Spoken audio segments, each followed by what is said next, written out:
The European Union and the United Kingdom are as far apart as ever on post-Brexit arrangements in Northern Ireland following the latest talks in Brussels. London has rejected the EU's proposals for easing controls on internal UK trade between Britain and Northern Ireland, necessary under the divorce deal as the territory remains subject to some EU rules. Brexit negotiator David Frost described the offer as limited and upped the threat to trigger Article 16, something European Commission Vice President Maros Sefcovic described as disappointing. Joanna Gill reports. Another round of talks and the EU and UK are no closer to agreeing on the Northern Ireland Protocol.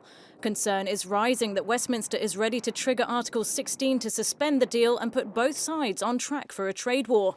The UK's lead negotiator David Frost repeated the threat in Brussels. Morning, everybody. We're not going to trigger Article 16 today, but Article 16 is very much on the table and has been since July. Meanwhile, the EU insists it's being as flexible as possible after issuing a package of measures to help Northern Ireland businesses deal with the difficulties of post-Brexit trade. Good afternoon. And this was a big move by us, but until today we have seen no move at all from the UK side. I found this disappointing, and once again I urge the UK government to engage with us sincerely. We hear a lot about Article 16 at the moment. Let there be no doubt that triggering Article 16 to seek the renegotiation of the protocol would have serious consequences. The protocol is the part of the Brexit deal that allows Northern Ireland to stay in the EU's single market for goods. It was designed to keep an open border on the island of Ireland in keeping with the Good Friday Peace Agreement. However, the UK wants to change rules governing the deal, notably removing the oversight role of the Court of Justice of the European Union, a red line for Brussels. The EU is preparing for all eventualities, including the full suspension of the EU-UK trade deal. Talks continue next week in London in the hope of bridging the gaps. Joanna Gill, Euronews, Brussels. And we can cross to Brussels now and join our correspondent Effie Kotsakosta. Effie, it seems that the language from both sides is very familiar. The positions still far apart and very little progress, it seems.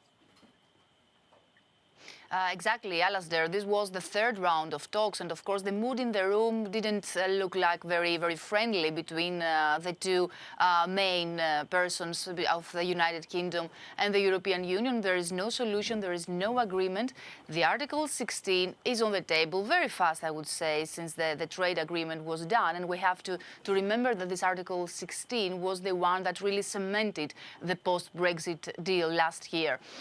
So what is at stake? Of course, everybody now wants to move on. The EU put on the table another proposal that described, Maros Sefcovic described it as an express lane for goods crossing, the UK and Northern Ireland.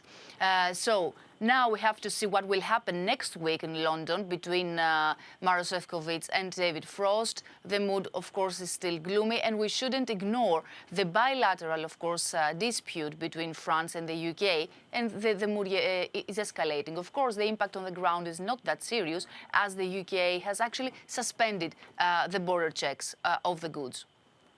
So, with the UK's threat to suspend part of the protocol by invoking Article 16 getting louder and louder, how is the EU gearing up to deal with that? What's it planning as a potential response? Of course, there are several scenarios on the table.